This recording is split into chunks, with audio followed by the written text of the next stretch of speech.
మొత్తం ఆయనే managing director come చైర్మన్గా ఉండి ఆ వ్యవహారాన్ని ఆయన నడుపుతుంటే అరబిందో వాళ్ళు మళ్ళీ సబ్సిక్వెంట్గా ఒక 400 కోట్లు పెట్టి కొన్ని షేర్లు కొంటే ఇవాళ దాన్ని ఎటు తిరిగి కాజేయాలని చెప్పి ఆ రోజు కేవీ రావుని తెచ్చింది చంద్రబాబు నాయుడు.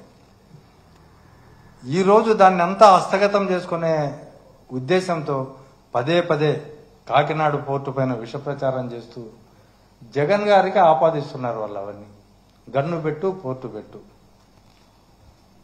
జగన్కు ఒక పైసా షేర్ కూడా ఇందులో లేదు, ఏమీ లేదు. దానికి ఏం సంబంధమే లేదు.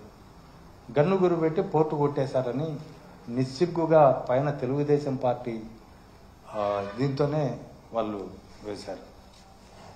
1750 కోట్లు ఏదో అంతర్జాతీయ అమెరికాలో ఏదో ఇన్సిడెంట్ జరిగి అదానికి సంబంధించి ఏదో వార్తలు రాస్తే ఇక్కడ మనం కేంద్ర ప్రభుత్వ అనుబంధ సంస్థతో సెక్యూరిటీ ఒప్పందం జరుగుతుంటే దాంట్లో ఏమీ లేకున్నా సరే దీంట్లో 1750 కోట్ల రూపాయలు లంచాలు మేసేశారని చెప్పి ఎవరో రాశారని చెప్పి దాన్ని విస్తృతంగా ప్రచారం చేయడం అనేది తెలుగుదేశం పార్టీ దౌర్భాగ్యానికి ఇంతకంటే నిదర్శనం కూడా ఏం లేదు.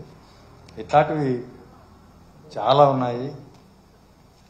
ఒకటి కాదు, రెండు కాదు, కొన్ని వందలు వేలు మేము ఎన్నికల్లో చూసాం. ఎన్నికల సందర్భంగా తెలుగుదేశం అనేది ఈ ప్రపంచంలోనే అతి పెద్ద ఫ్యాక్టరీ. మోసాలు చేయడంలో, తప్పుడు ప్రచారం చేయడంలో వాళ్ళకి ప్రపంచమంతా ఒకటయ్యి తెలుగుదేశం ఒకటైనా కానీ ప్రపంచం ఓడించలేదు తెలుగుదేశాన్ని.